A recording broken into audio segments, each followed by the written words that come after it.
Hello, everyone, and welcome to English Pod. My name is Marco. My name is Catherine, and today we've got part 3 of an exciting series we've got for you at the elementary level. That's right. As you may remember, this is a series that we're studying all about a job interview. So in the first part, we just talked about the introduction. The second part was talking about your personal background. And now we're going to talk about your educational background. Okay, so the key topic here today is education. Let's take a listen to this dialogue, and we'll be back in a minute.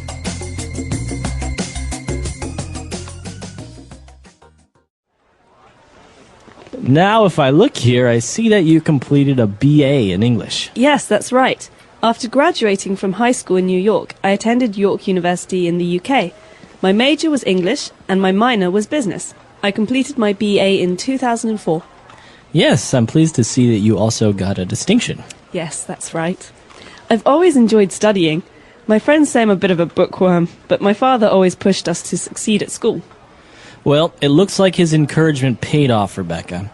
So how about extracurricular activities at university? Well, I've always been keen on writing, so I became the editor for the university student newspaper, which I really loved. Also, I volunteered for a group called Shelter to help the homeless in New York. What did that involve?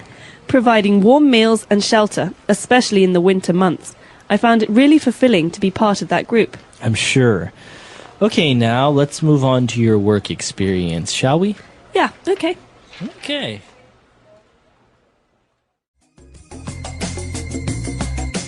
All right, we're back. So the girl was talking about her education, about her university, and she talked about some very interesting words. So why don't we take a look at those and language takeaway? Language takeaway.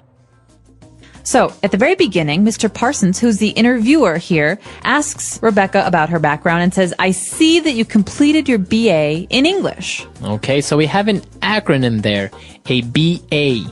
This stands for bachelor's, or usually a 4-year degree at the beginning of your university studies. That's right. So it's a type of degree, right? A BA is, as you say, your bachelor's degree, and it usually takes 4 years. That's right. You have a Bachelor of the Arts, BA, but you also have a Bachelor of Science, which is a BS. So as you can tell, one is for the arts, like art history, music, things like that. The other is for sciences, like physics or chemistry. Very good. All right, so she has a BA in English, so she obviously studied the English language in university.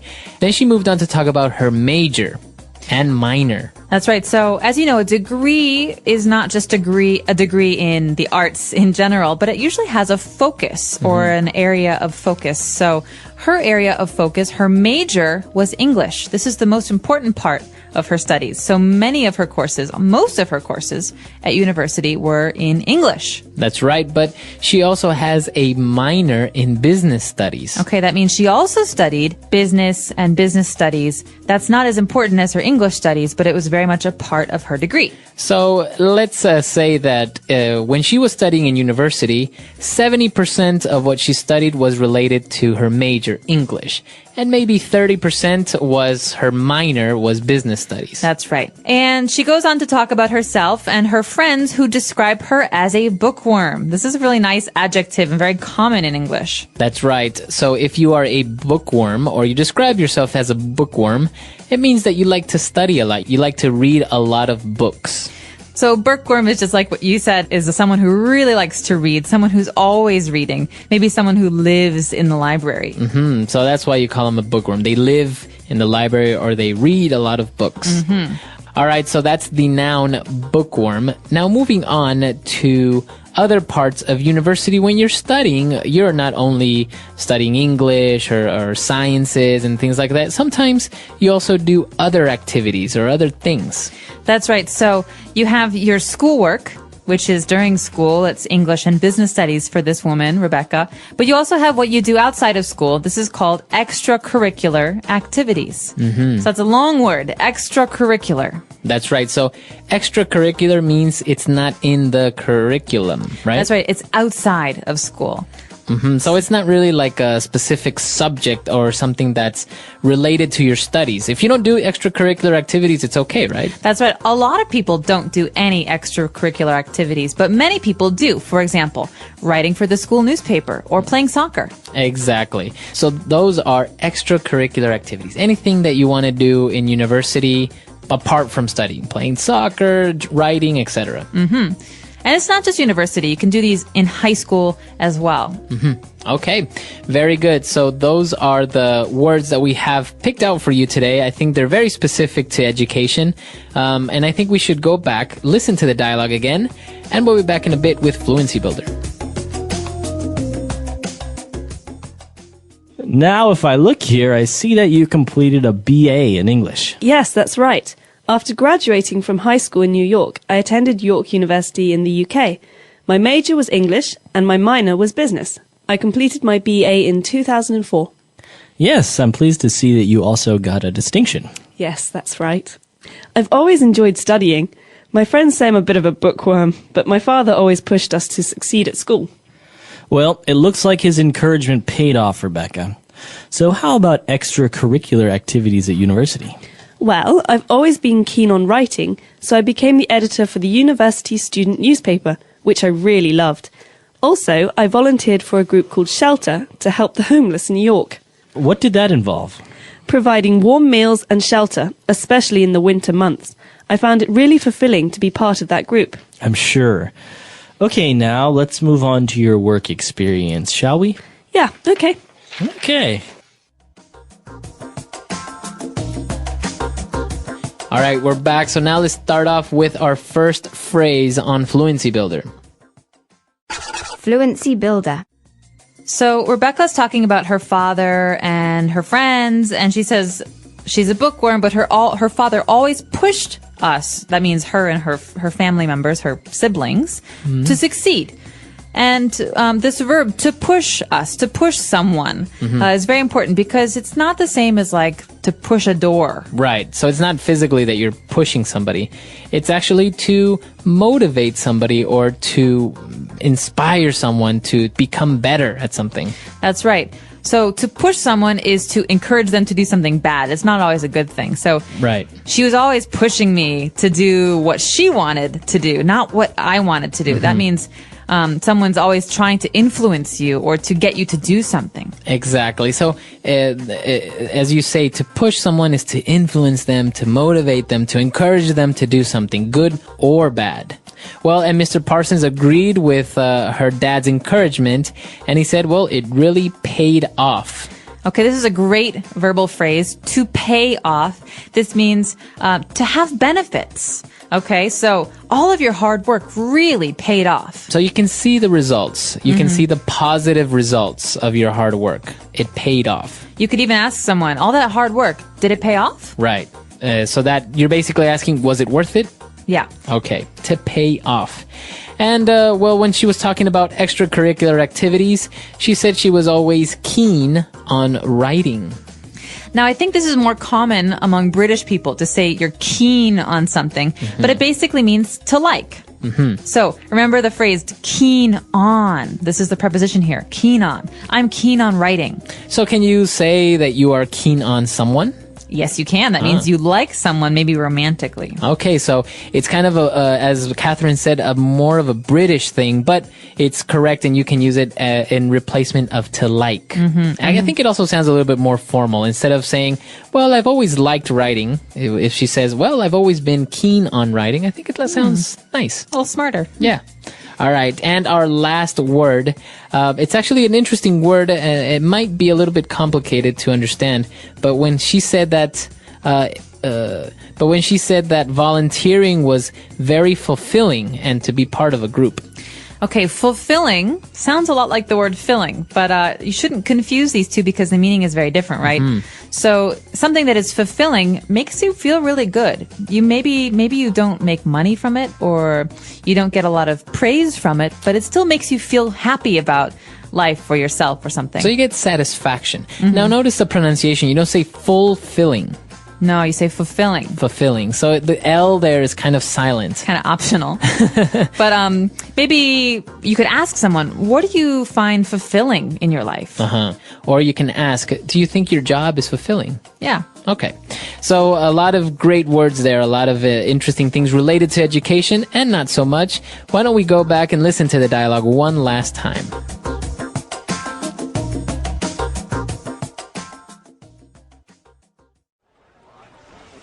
Now, if I look here, I see that you completed a BA in English. Yes, that's right. After graduating from high school in New York, I attended York University in the UK. My major was English and my minor was business. I completed my BA in 2004. Yes, I'm pleased to see that you also got a distinction. Yes, that's right. I've always enjoyed studying. My friends say I'm a bit of a bookworm, but my father always pushed us to succeed at school. Well, it looks like his encouragement paid off, Rebecca. So how about extracurricular activities at university? Well, I've always been keen on writing, so I became the editor for the university student newspaper, which I really loved. Also, I volunteered for a group called Shelter to help the homeless in New York, What did that involve? providing warm meals and shelter, especially in the winter months. I found it really fulfilling to be part of that group. I'm sure. Okay, now let's move on to your work experience, shall we? Yeah, okay. Okay.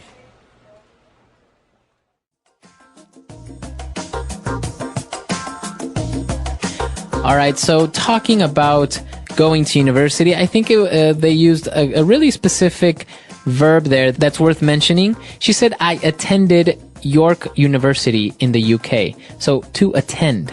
That's right. So you can say I studied at York University, but the more formal way of saying that I was a student at York University is to say I attended that school. So to attend means to be a student at that place. Okay.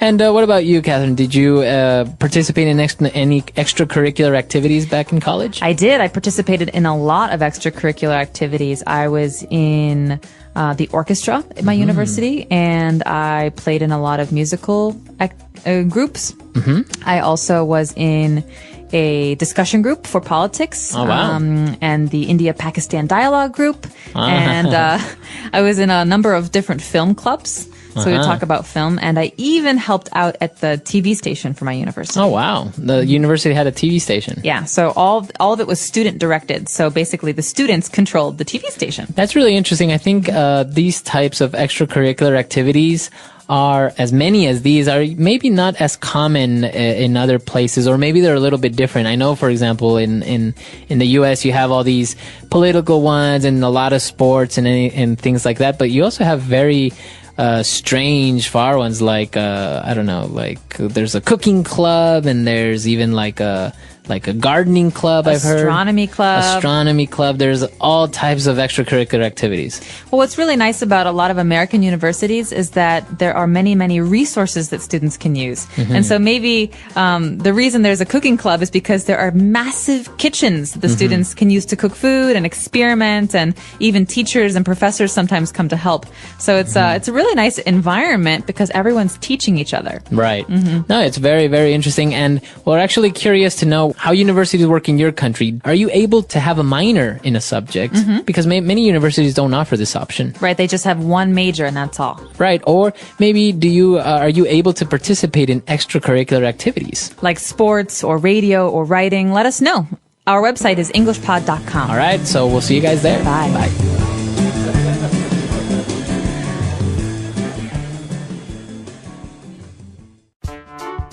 The English Pod Audio Review.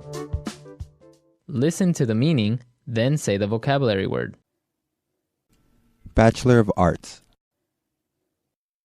BA. The main subject studied in a college. Major.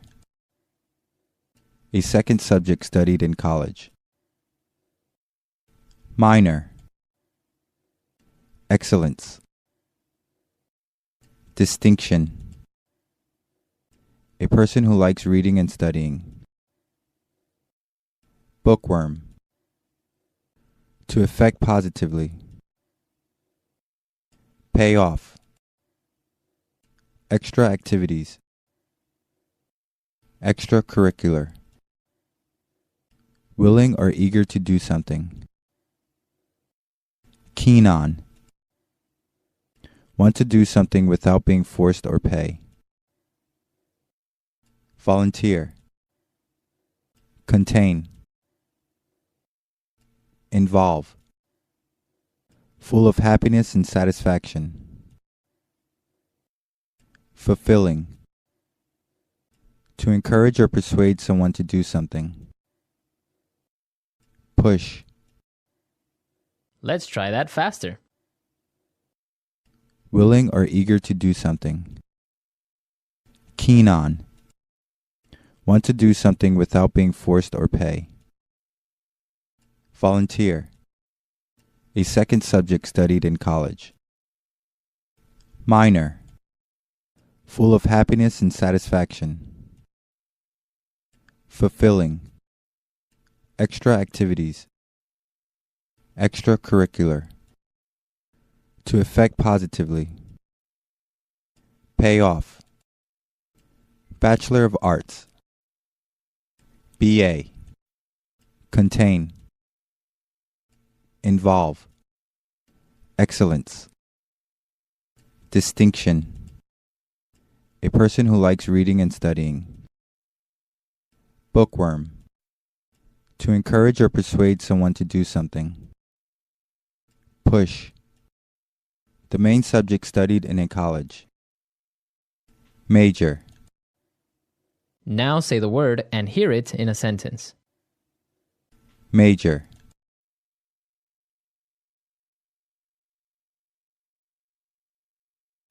you're almost finished with your first year of college. Have you decided on a major yet? Major,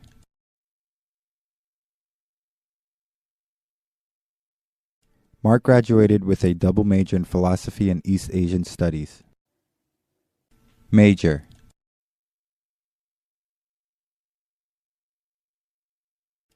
I attended the University of Washington where I majored in economics. Distinction,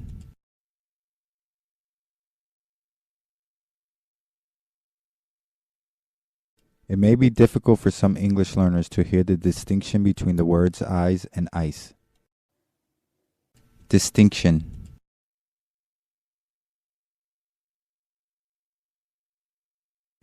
only the best of the best students at British universities receive distinction.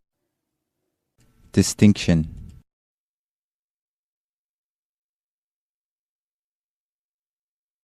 and Bo Shishun had the distinction of being the tallest man in the world. Keen on, I think Tom is keen on Sherry. He's always flirting with her. Keen on, I'd rather not go to McDonald's for lunch. I'm not keen on fast food. Keen on,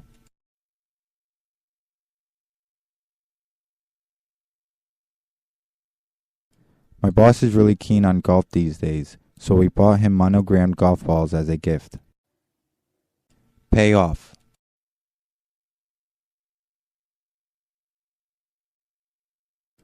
all that studying really paid off. I got 100% on my final exam.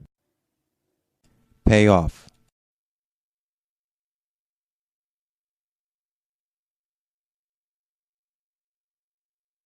my daughter doesn't like going to violin lessons 3 times a week, but I tell her that all this practice will pay off someday.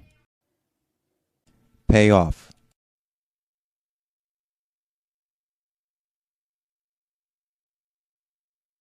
we took a risk with this marketing campaign, but it really paid off. Our customer base nearly doubled. Extracurricular,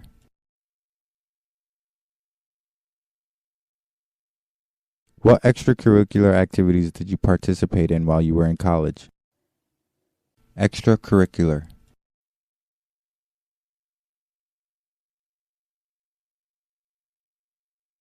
many students in Asian countries have to study so much they have no time for extracurricular activities. Extracurricular, I'm a happily married man with no extracurricular relationships.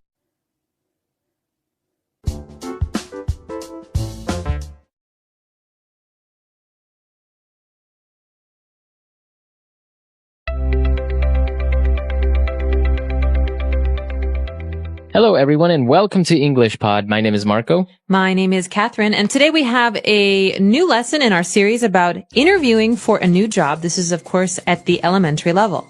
That's right. So this is part 4 of our interview series. Remember, we are taking a look each week at giving you tips and also the proper language for when you have an interview in English. And on this occasion, we're going to talk about our work experience. Okay, you'll remember we talked a little bit about educational experience and educational background. Well, today is all about your last couple of jobs. All right, so I think we should just listen to the dialogue for the first time, and we'll be back in a bit with language takeaway.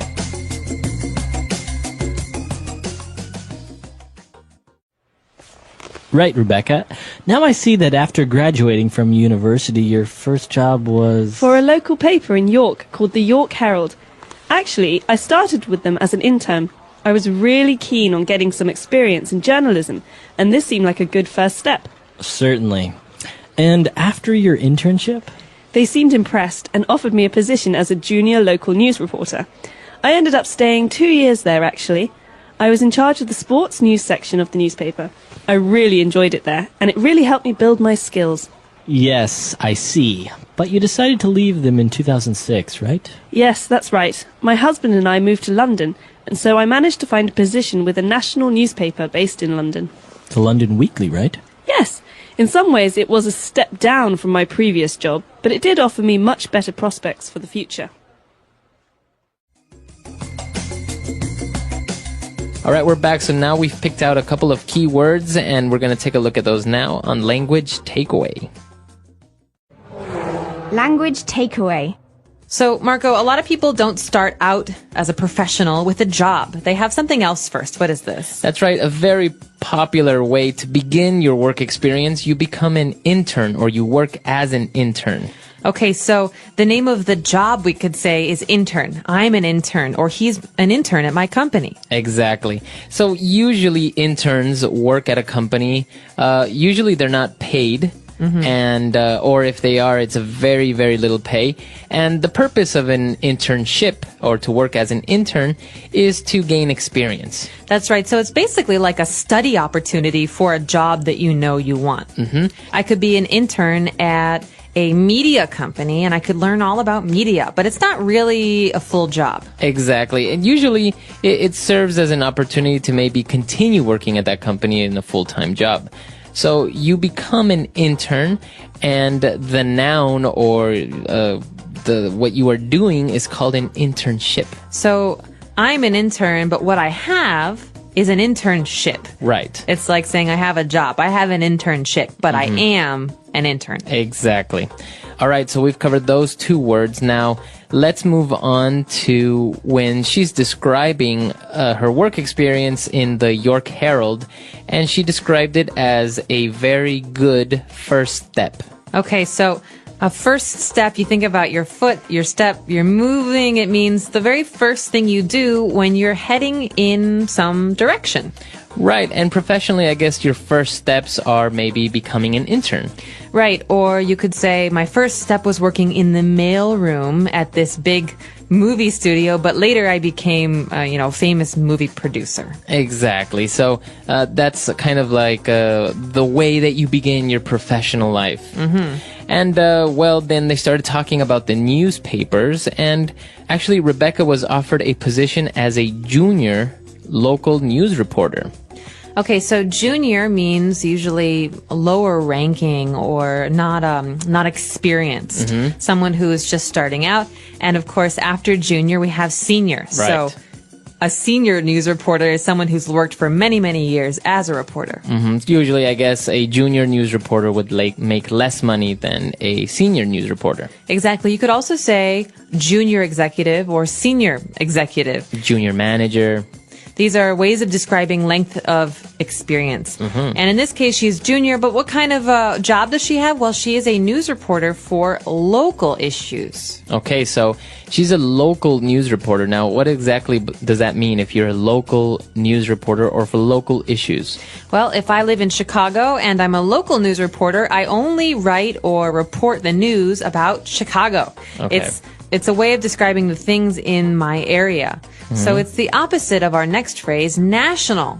news reporter. Okay, so if you are a national news reporter or a national manager of maybe a company, then that means that you oversee things in the whole country. That's right. So local is my city or my county, but in the case of national, we're talking about the whole country, nation, national. So national is an adjective. But we could even go further than this. What if I am a reporter and I talk about foreign countries? I talk about France and South Africa and even Iceland. Then I guess you would be an international news reporter. Exactly. And I guess also at the executive level, you can have an international marketing manager, right? That's right. International marketing manager, national marketing manager. These are very important ways to divide work, to say he is the international manager, here's the national manager. This tells you the kind of the size of this person's job. Exactly. Okay. So now more or less you know how these jobs can be divided: junior, senior, national, local, etc. So I think we should go back to the dialogue. Let's listen to this dialogue again, and we'll be back in a bit.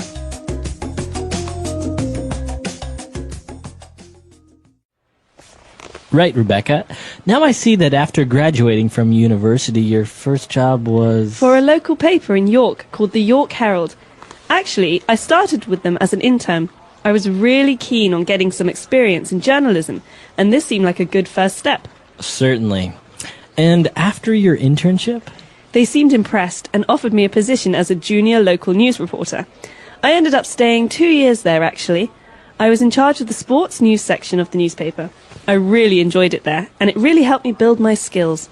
Yes, I see. But you decided to leave them in 2006, right? Yes, that's right. My husband and I moved to London, and so I managed to find a position with a national newspaper based in London.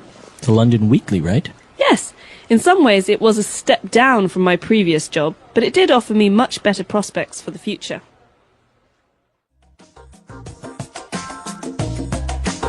All right, so now let's start with a couple of phrases and phrasal verbs on Fluency Builder. Fluency Builder. Okay, in today's dialogue, we heard a lot of really wonderful phrases, Marco. Some of them are ways of making your experiences sound better, more professional even. For example, this first one, Rebecca's talking about her first job in New York, and she says, I was in charge of the sports news section. In charge of. So that phrase, I was in charge of, or to be in charge of, what does this describe? This describes responsibility. Basically, she's saying, I was responsible for, or I had to manage the sports news section. She's taking credit for this job that was important. Okay, so this is a key phrase because this is the typical phrase that you use to describe your responsibilities or to describe what you did in your previous job position or your previous job. So, I could ask you, when you were in marketing, what were you in charge of? Right, and then you say, well, I was in charge of, and then you explain your responsibilities or what you did. I was in charge of our national accounts, or I was in charge of the local news. Exactly. So this is a very simple phrase. Just remember it. I was in charge of, and then you can start explaining what were your responsibilities, what you did in your previous job. All right, moving on now towards the end of that paragraph, Rebecca says that, well, being in charge of the sports news section was really fun, and it really helped her build my skills. It really helped me build my skills. So to build your skills, or in this case, I build my skills, means that I have some skills, but maybe they're not really developed. Maybe, I just finished college. I want more experience. Well, in that time during my first job, I build my skills. I become better at writing or having interviews, things like that. Exactly. So when you build your skills, you kind of improve your abilities or you gain more experience. All right.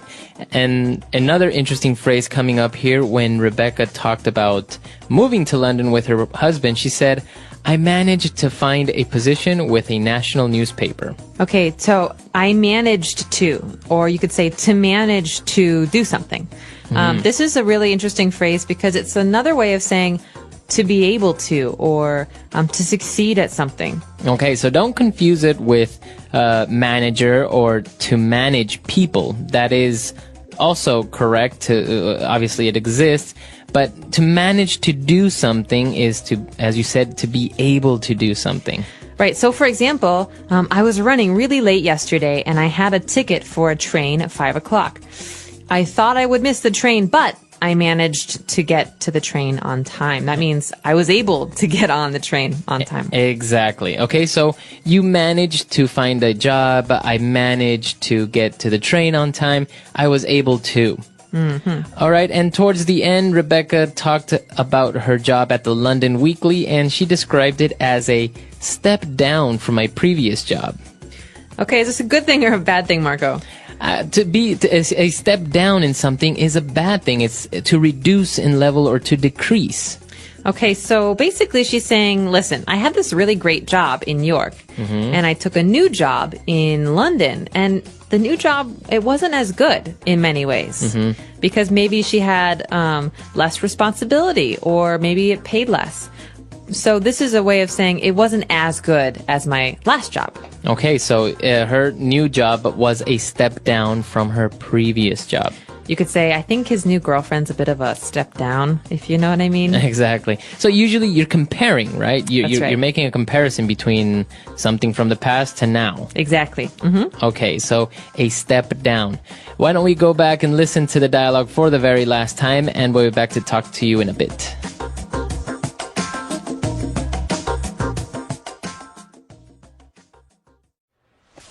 Right, Rebecca. Now I see that after graduating from university, your first job was... For a local paper in York called the York Herald. Actually, I started with them as an intern. I was really keen on getting some experience in journalism, and this seemed like a good first step. Certainly. And after your internship? They seemed impressed and offered me a position as a junior local news reporter. I ended up staying 2 years there, actually. I was in charge of the sports news section of the newspaper. I really enjoyed it there, and it really helped me build my skills. Yes, I see. But you decided to leave them in 2006, right? Yes, that's right. My husband and I moved to London, and so I managed to find a position with a national newspaper based in London. The London Weekly, right? Yes. In some ways, it was a step down from my previous job, but it did offer me much better prospects for the future.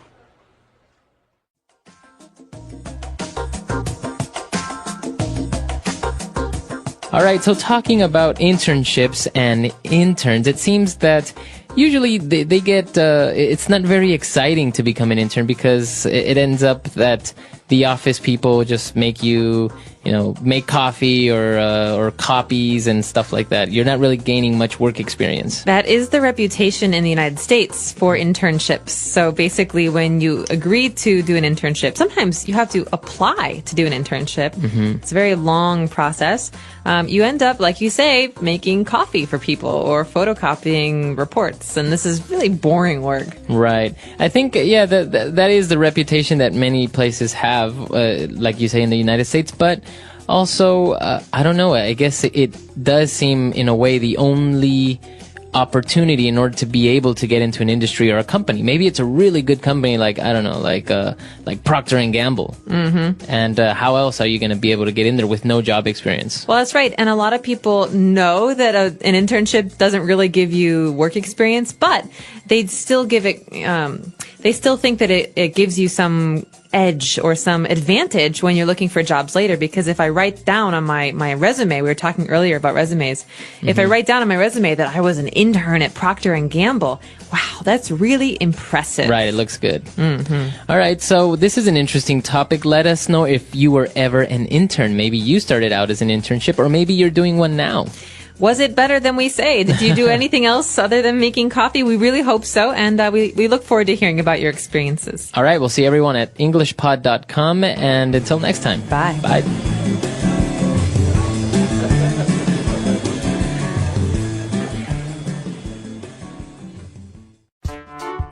The English Pod Audio Review.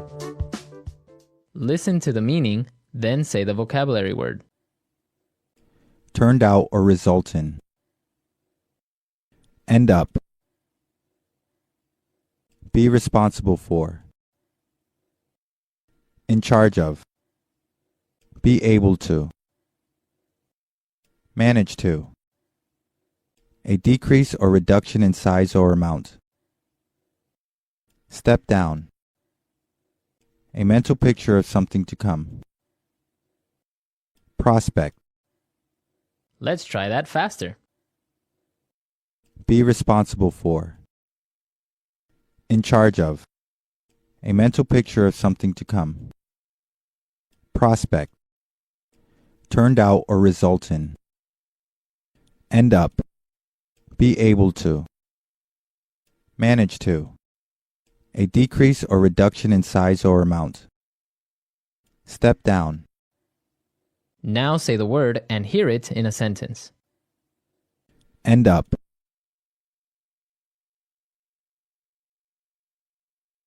If you don't start driving more carefully, you're going to end up in an accident. End up.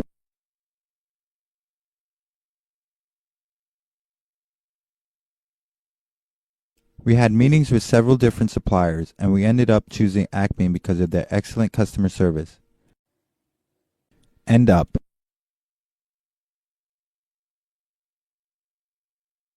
Which country do you think will end up winning the FIFA World Cup 2010? In charge of. This is Elizabeth. She is in charge of our Chilean customer accounts. In charge of. Annie, we would like to put you in charge of this project. In charge of. Robert has been in charge of the sales department for 3 years now. Manage to. It was difficult to keep a straight face, but I managed not to laugh. Manage to. I have so many things to do this week. I don't know how I'll manage to get through them all. Manage to.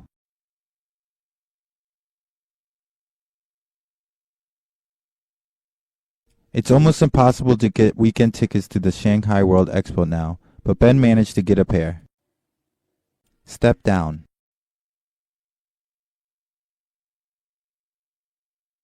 After the scandal hit the news, Mr. Williams decided to step down as mayor. Step down.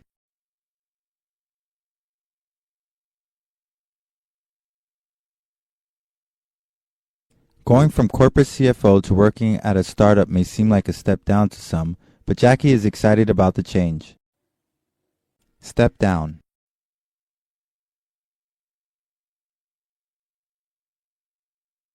Bill Gates stepped down as CEO of Microsoft in 2000 to devote more time to creating software. Prospect. The prospect of living and working abroad is very appealing. Prospect.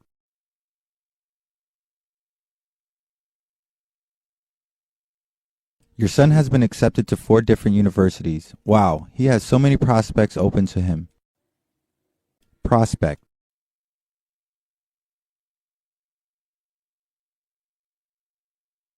It's true, Q3 was rough, but I think our prospects look very good for the rest of the year.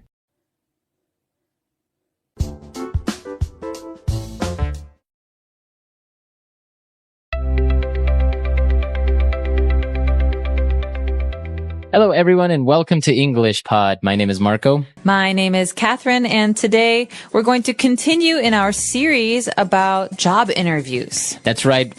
And on this occasion, we're taking a look at part 5 of our interview series, where we explain why we left our previous job.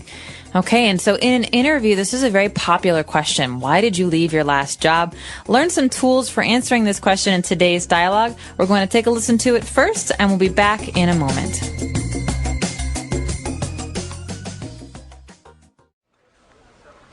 Okay, now I'd like to find out more about your last job. I see you spent almost 4 years at the London Weekly. Is that right? Yes, that's right.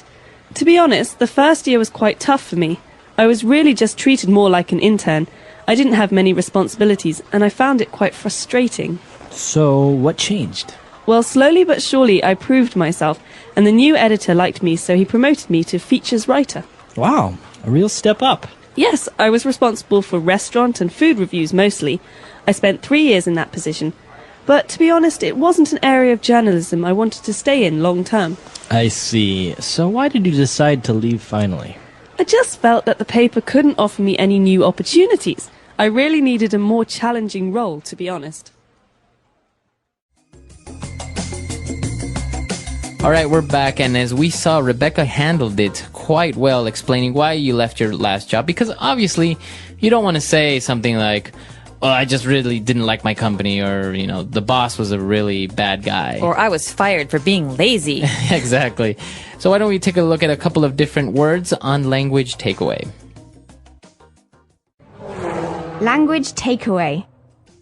Okay, so we've got some great descriptive words here. These are some adjectives. The first one is tough. So Rebecca said, to be honest, the first year was quite tough for me.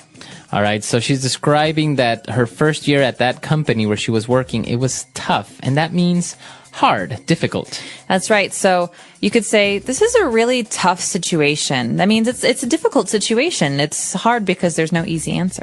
Exactly. So if you describe something as tough, it means that it's very difficult. Now, there is another meaning to this where it can be that you are a strong person. Right. So that's different because we're talking about a person, not a situation. But if you're talking about a job or an experience or even homework, like this homework is really tough, it means that it's very hard. Exactly. Well, apart from her job being a little bit tough, she said that it was also a little bit frustrating. Okay, so usually these things go together. If something is tough, like it's difficult, it's usually frustrating too. And so in this case, something is frustrating when it makes you unhappy or, for example, it makes you feel stressed. So something that's frustrating is not a good thing. Exactly. So as you gave the example with the homework assignment, if you have maybe a math assignment that's very difficult and you can't solve it, you don't find the solution, then you get frustrated. You get maybe angry at yourself, or you get very angry for not being able to solve it. So that's when it's something is frustrating. I hate being frustrated. Exactly. Well, it's not a nice feeling, but she said that, well, it was frustrating, it was tough, but, after a while, I proved myself.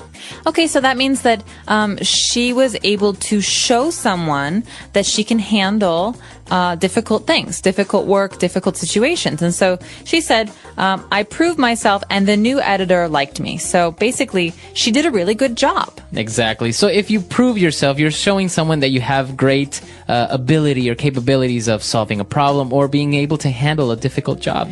That's right. For example, I could say, last year, Bob didn't do very well at school, but this year he really proved himself. He studied hard and he got really good grades. Exactly. And well, Rebecca, what she got in exchange for proving herself, she got promoted. This is great.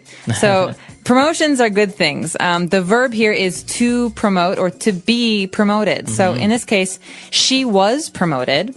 You could say last year I was promoted, or he will be promoted next week. He doesn't know yet. Exactly. Now, remember that to be promoted means to get a better position in your job. Now, as we mentioned, the verb is to promote.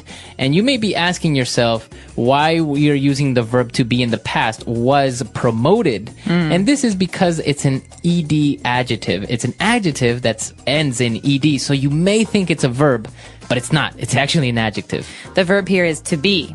Exactly. So I was promoted. Was is obviously our verb here, the verb to be, but promoted is an adjective that ends in ed.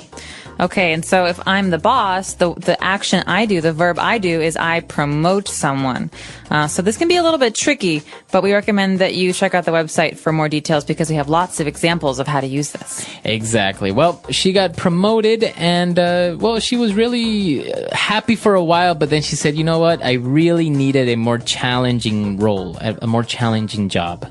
Okay, challenging is a great adjective. It means something is difficult or it gives you a challenge. So that means it's not easy. Yeah. So she found that her job was a little bit too easy, so she wanted something a little bit more challenging. Okay, and so this is a really great word for job interviews in particular because you're basically saying, I want hard work. I want to prove myself. There we go again, prove. I want to show you that I'm a good employee or a hard worker. And so I want a challenge, something that's hard. Exactly. So something that is hard is a challenge, or you want something challenging. So why don't we review these words that we've taken a look at now? Let's go back to the dialogue and listen to it again.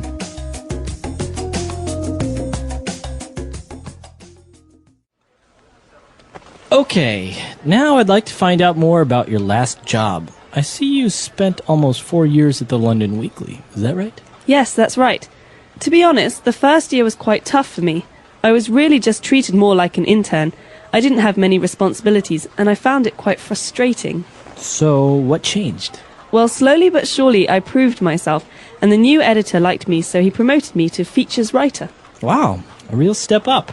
Yes, I was responsible for restaurant and food reviews mostly. I spent 3 years in that position. But to be honest, it wasn't an area of journalism I wanted to stay in long term. I see. So why did you decide to leave finally? I just felt that the paper couldn't offer me any new opportunities. I really needed a more challenging role, to be honest.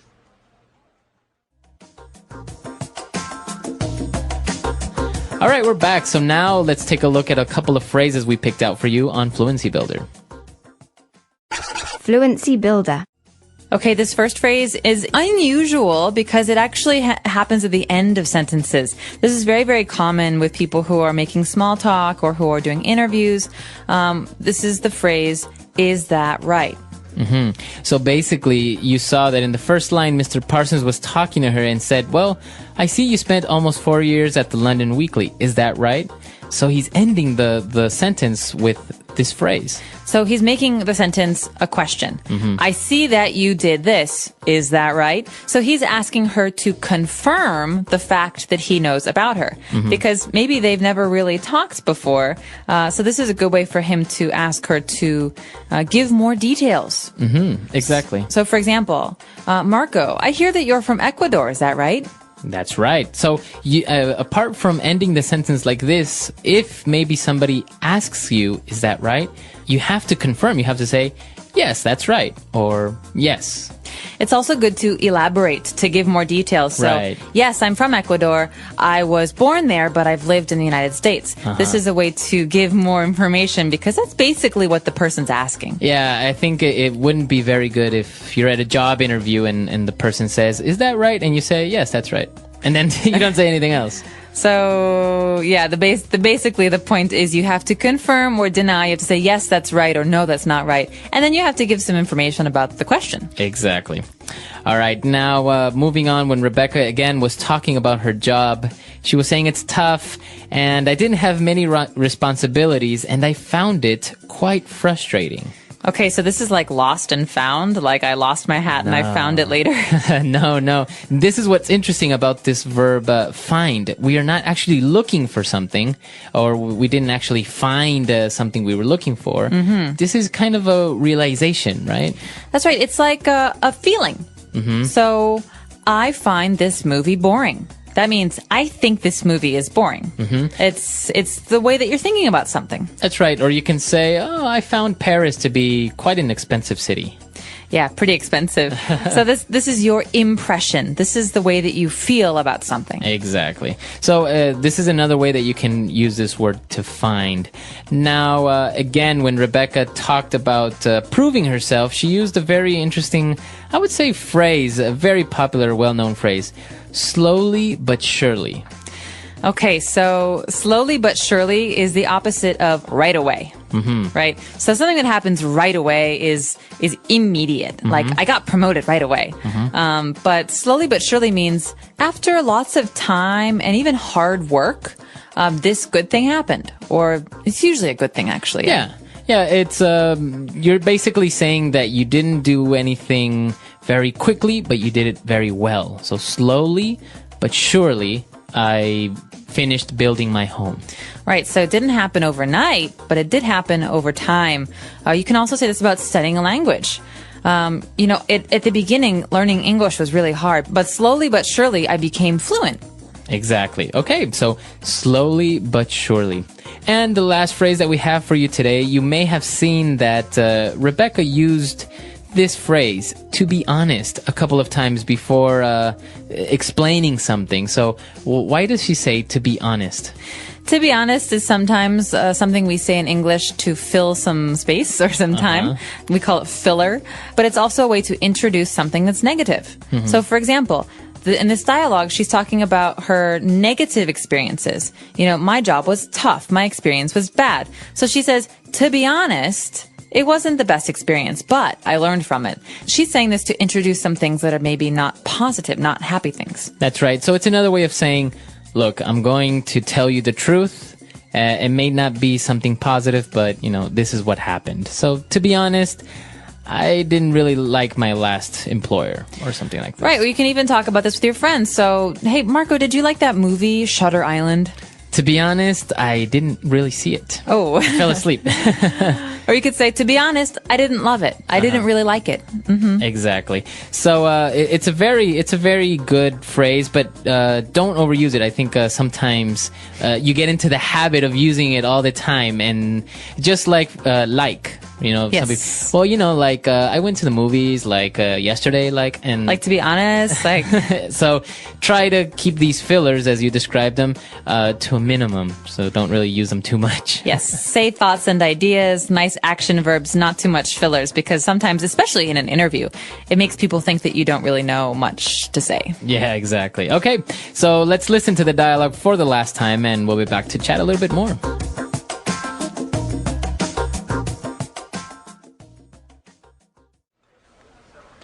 Okay, now I'd like to find out more about your last job. I see you spent almost 4 years at the London Weekly. Is that right? Yes, that's right. To be honest, the first year was quite tough for me. I was really just treated more like an intern. I didn't have many responsibilities, and I found it quite frustrating. So, what changed? Well, slowly but surely I proved myself, and the new editor liked me, so he promoted me to features writer. Wow, a real step up. Yes, I was responsible for restaurant and food reviews mostly. I spent 3 years in that position. But to be honest, it wasn't an area of journalism I wanted to stay in long term. I see. So why did you decide to leave finally? I just felt that the paper couldn't offer me any new opportunities. I really needed a more challenging role, to be honest.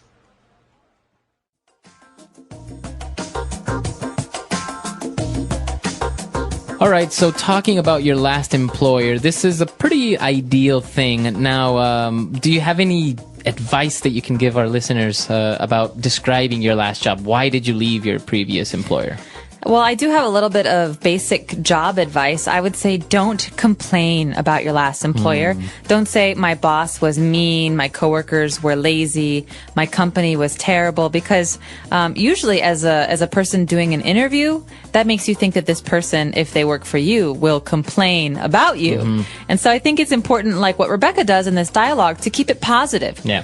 Every negative situation can become a positive experience. So the job was tough, but it was a good challenge, right? But she learned how to do many new things. Exactly. I think this is important for anybody in any language, but in English especially, to use some of these phrases and to say, I really like a challenge, or I didn't feel this was challenging enough, things like this, as opposed to, my old boss is so mean. He made me work on the weekends. Yeah. That company is so terrible. I mean, that kind of stuff no one wants to hear. Yeah, exactly. And I think it's not really useful because even if the company is the competitor, so you don't really get any extra points for giving them like the dirty secrets of what was going on in the company. Maybe saying, oh, my coworkers, they were just so mean to me and stuff like this. Yeah, no, it makes you seem like a complainer, Yeah. and no one wants to hire a complainer. Exactly. All right, so this is an interesting topic. We would like to hear from you. So come to EnglishPod.com and tell us, why did you leave your previous employer? Or just let us know about some of your interview experiences or some of your interview questions. We're happy to help you out. We'll hope to see you at the website. All right, we'll see you there. Bye. Bye.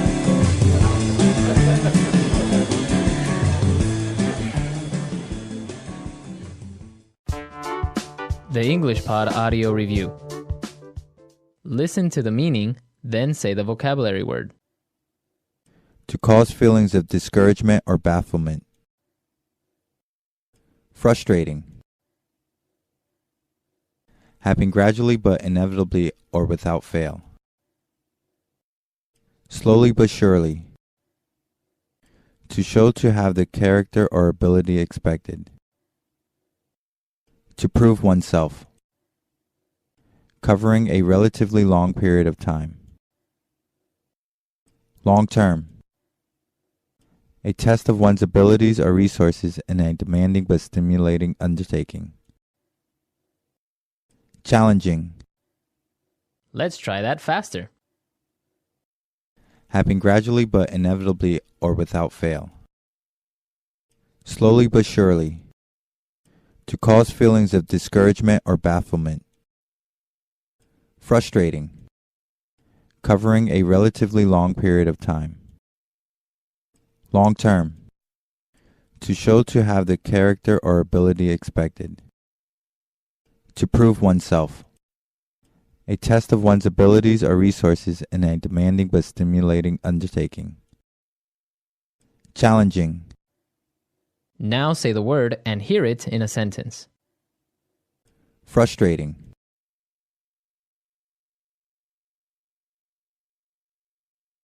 Learning a language is a difficult thing to do, and it can be frustrating at times. Frustrating.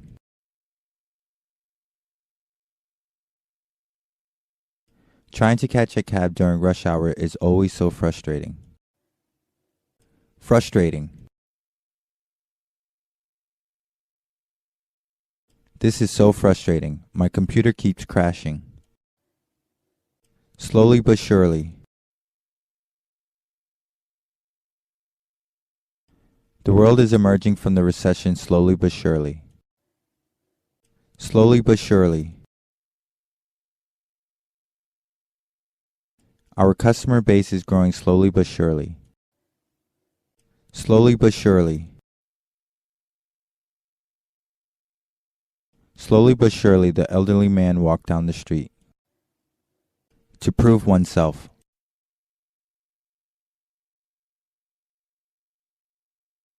You have to prove yourself capable before the boss assigns you a project of your own. To prove oneself.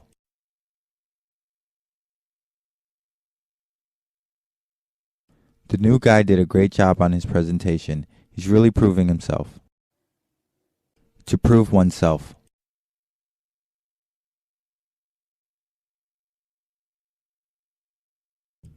I always turn in quality work on time, but Mr. Wilson still doesn't think I've proved myself.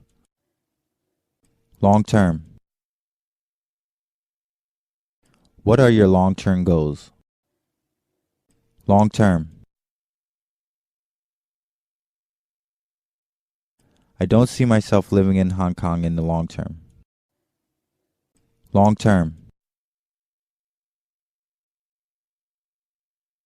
We work hard to build long-term relationships with our customers. Challenging.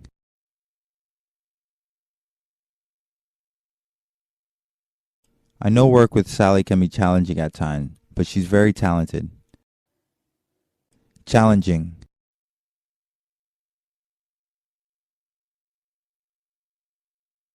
All right, team, this is a really challenging situation. We need to come up with a solution.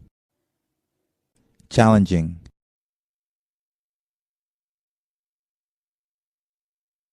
John hopes to take on a more challenging role within the company soon.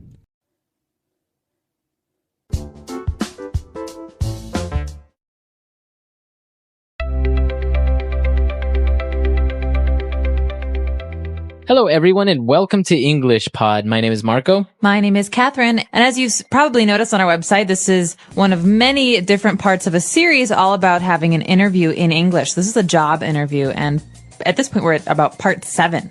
That's right. So today what we're going to talk about is the key question whenever you're having a job interview is they ask you to describe your key strengths. And this is our word for vocabulary preview today, so let's take a look at it. Vocabulary preview. Okay, so you might have heard the word strength before. This is something that you're good at. And so key strength or key strengths, plural, would be things that you think are most important about you as far as the things that you do well. That's right. So as we mentioned, your boss or your potential boss might ask you to describe your key strengths. So you're going to mention a lot of adjectives positive adjective saying how good of a worker you are. So why don't we listen to our dialogue? Let's see what Rebecca has to say about her key strengths, and we'll look at those in a little bit.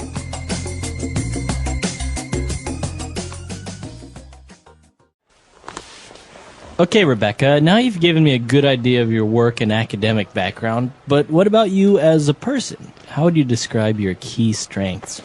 Well, Mr. Parsons, as I mentioned before, I'm someone who needs new challenges. I'm really focused and hardworking. I think my academic results prove this. Yes, true, but how about other personal qualities?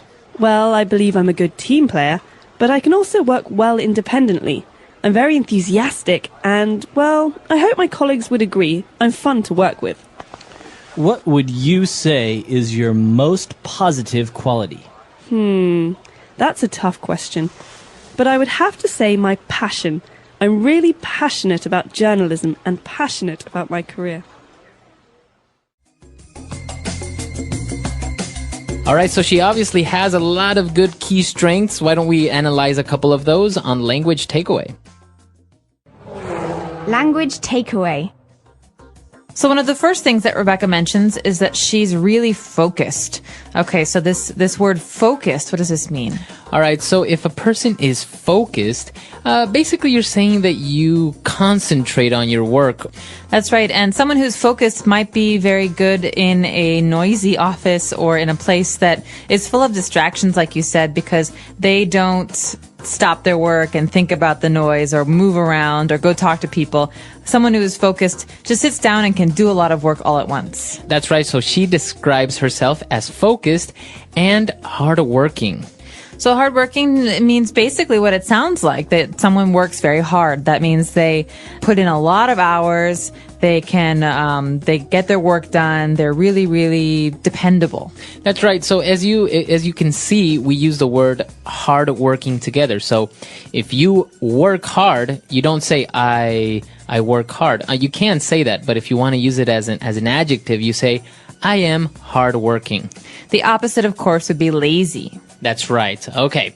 So we're focused, we're hardworking, and she also said that she is a good team player. Okay, this is a really key phrase here because it's something that employers, so people who are hiring new staff, like to look out for, because most jobs you don't work alone, you work with other people. And so a team player is someone who works well in a group or works well with others. That's right. So a team player, everyone wants to have a good team player working for their team, for their company. And apart from being a good team player, you also want to be enthusiastic. That's right. So this means that you are interested in what you do. You are excited about it. It's not like, oh, God, I have to do this report. It's like, oh, wow, I get to do this report. I'm enthusiastic. I'm really interested. I'm going to put a lot of energy into it. That's right. Okay, so an enthusiastic person not only can be about working, you can be enthusiastic about anything, about, painting your house, about going on a trip. Exactly. Enthusiastic. All right, and our last word for language takeaway is also a good quality to have if you are passionate about what you do or what you're doing. So someone who is passionate about something really, really likes that thing. That means that they love to do it or love to see it. Passion is the opposite of not interested. Okay, so you're really, really emotional and excited and interested in something.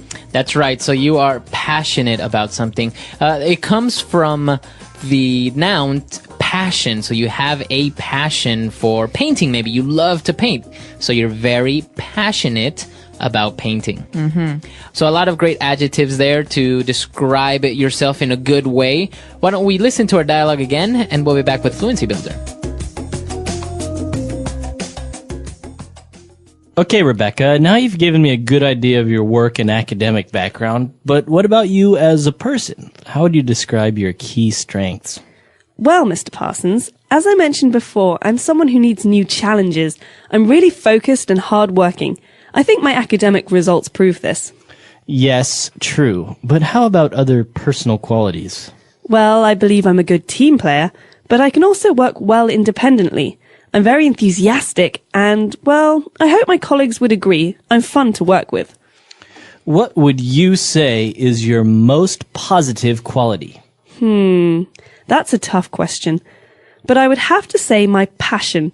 I'm really passionate about journalism and passionate about my career. All right, so on Fluency Builder today, we've picked out 3 key phrases. Let's take a look at the first one when Rebecca said, I'm someone who needs new challenges. Okay, so this structure, I'm someone who, is something that you hear a lot of, and you can actually fill in the end of that sentence with a number of different phrases. So in here, we heard, I'm someone who needs new challenges. We could also say, I'm someone who needs structure. All right, so we can also change the verb, right, from needs to, I'm someone who likes a challenge. Or maybe Tracy is someone who requires a lot of attention. Right, so this is a way to introduce a characteristic of yourself. So you're telling people something about yourself. Okay, very good. So moving on, we also saw that Rebecca said that she is fun to work with. I'm fun to work with. Okay, so let's just treat this like a little fixed phrase. We say this about people all the time. He's fun to work with. She's fun to work with. Or this group is really fun to work with. They're all really fun to work with. So that means that it's not serious, that you really enjoy doing it. So it's a little fixed phrase that you can use to say that, you know, it's nice to work with Rebecca, or that she's very, you know, not serious, not a mean person. That's right. And finally, we have a phrase at the end. Rebecca here's a question she thinks is very difficult. She calls it a tough question. And so a tough question is something that is very hard to answer. That's right. She says, that's a tough question. So she's basically acknowledging the fact that the question is difficult, a tough question. Now we can combine this word tough with other things. That's right. You can say it's a tough situation. That means it's a hard situation to handle. You could also say he's having a tough time. That means that right now in his life, there are many things that are difficult for him. And so tough means difficult or hard or unpleasant. Okay, very good. So a lot of good stuff coming from Rebecca, mentioning all the positive things about her. Why don't we listen to our dialogue one last time?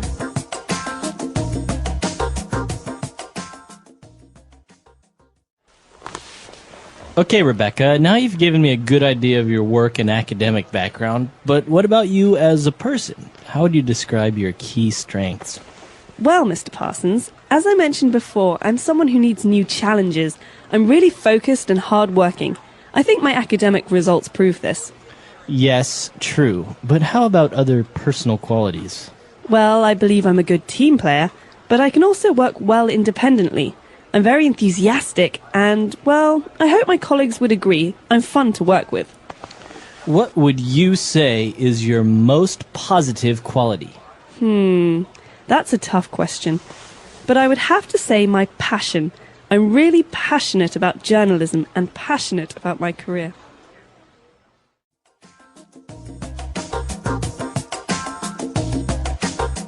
All right, so talking about key strengths, I think it's always difficult to talk about yourself and still sound a little bit humble, right? To not sound like arrogant, like saying I'm the best. Right. Well, that's the key here, I think. You want to say really good things about yourself because you're a salesperson and you're selling your personality. But at the same time, you don't want to sound like a jerk. Yeah. Like, I'm the best, I'm so smart, I'm so clever. That's a little bit off-putting. It makes people uncomfortable. So I think the trick is a balance. Right. And I guess if you use words such as this, like, you know, I'm focused, I'm hardworking, I'm independent, I have a passion for this, it makes you sound like, you know, like you're a really good worker, but you're not arrogant. You're not saying, oh, well, you know, I'm the best of what I do or something like that. Right. So you're basically saying these are my skills, but, you know, obviously I'm not the only person who has these great skills. That's right. Okay, so that's all the time we have for today. Be sure to join us next week. We're also going to have kind of part 2 of this when we talk about our weaknesses. So this time we talked about our strengths. Then we'll talk about weaknesses. That's right. So we hope that you will check out our website, EnglishPod.com. If you have questions or comments, leave them there for us, and we'll be in touch very soon. All right. We'll see you guys there. Bye. Bye.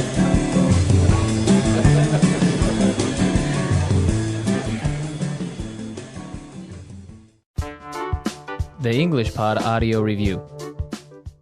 Listen to the meaning, then say the vocabulary word. A quality that makes someone effective or useful. Strengths. Giving attention and effort to a specific task. Focus. Worked hard. Hardworking. Show the truth by some evidence. Prove. Group of people who work together to achieve a common goal. Team. Person taking part in a sporting event. Player. Good. Positive. Have a lot of interest in or passion for a particular. Passionate. Enthusiasm that one has when doing things. Passion. Let's try that faster. Show the truth by some evidence.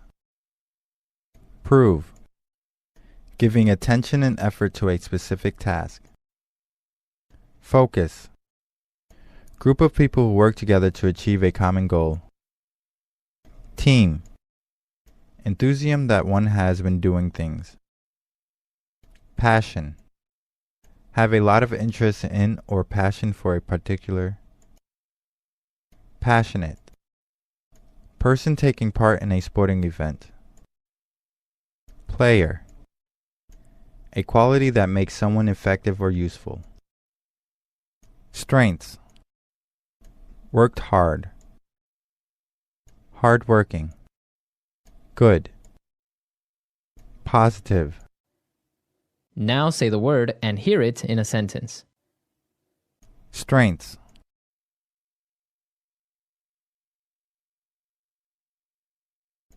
Many companies shifted strategies to focus more on their core strengths.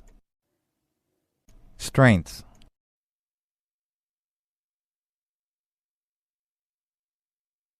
Our company is making great progress. We're moving from strength to strength. Strengths.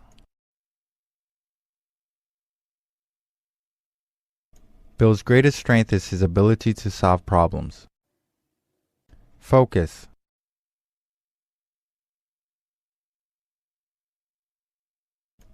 Everyone, please. I need you all focused on the work at hand. Focus.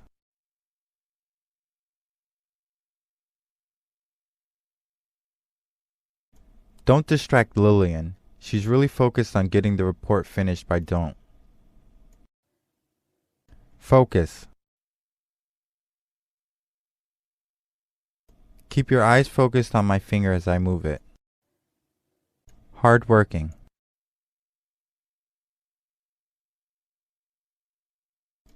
John makes up for his lack of experience by being hardworking. Hardworking. The HR department is looking for 2 hardworking engineers. Hardworking. Ants are extremely hardworking insects. Team.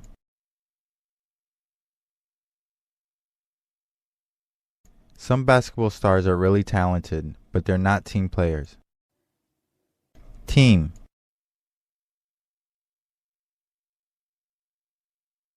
We need someone who can both work independently and be a good team player. Team.